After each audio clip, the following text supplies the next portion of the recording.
Why the Prophet Muhammad couldn't have written the Quran.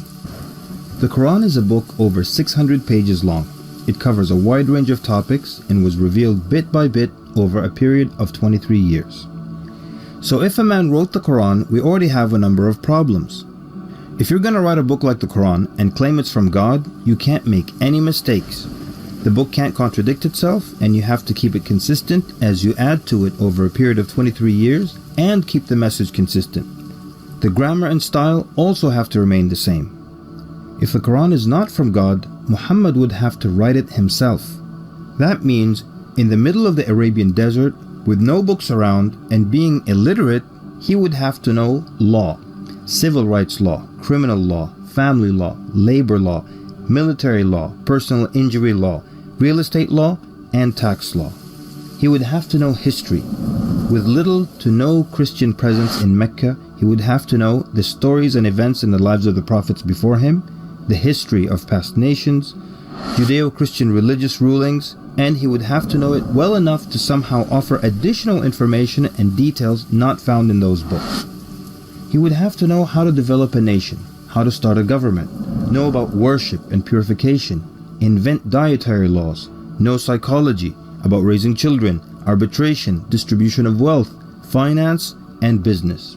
In the area of science, he would have to know embryology, oceanography, about plate tectonics, cloud formation, UV rays, know about plants, mountains, bees, the human brain, the Big Bang, and the expansion of the universe. And in order to make the book complete, he would have to have knowledge of the future so he can write things that will happen in the years to come. He would have to be a time traveler in order to insert his name and mention in the Bible.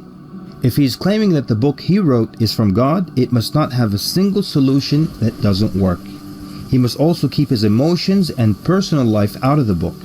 The book should not reflect happy times nor sad times in his life.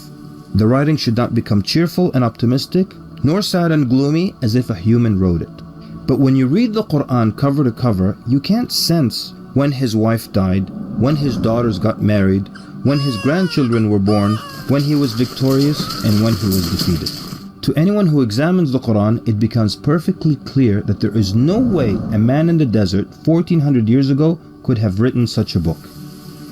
But what if it were a committee of brilliant minds, a secret society that is in charge of correcting, updating, and rewriting the Quran over the years?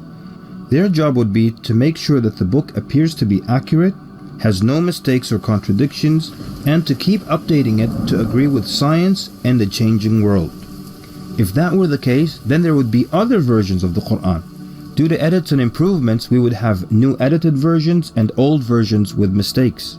He would be able to detect different writing styles and influences from the different authors.